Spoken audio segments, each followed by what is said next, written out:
So the truth is that I had wanted to be in the New Yorker since the age of 7, because my father, who's a professor of English, gave me the Thurber Carnival to read, that wonderful anthology of Thurber's work.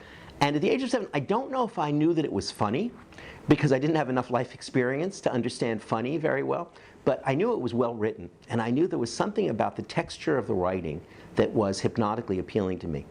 And I truly read it to pieces. I read it until the cover fell apart in my hand.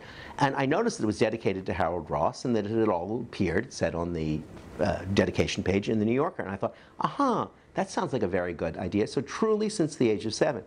Then when we got to New York, as I say in my book, At the Stranger's Gate, I wrote for the New Yorker for 6 years, but they only were aware of it in the last one.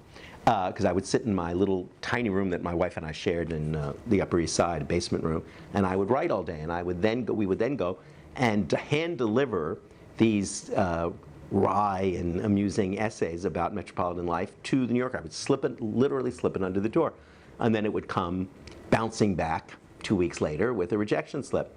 And after doing that for about 2 years, I got a handwritten rejection slip. Someone saying, this is, I forget what the exact words were, it was from Sean's secretary. These are very amusing pieces, keep trying us. And I kept trying every week, slipping something under the door.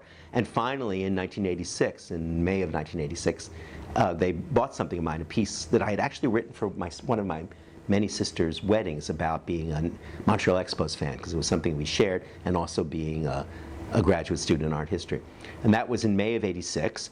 And then a few months later, they bought another piece of mine called The Blue Room, which is a sort of template for my book, At the Stranger's Gate. And then I was hired as a Talk of the Town reporter, and then became the art critic in 1988, because there was no one else available to do it.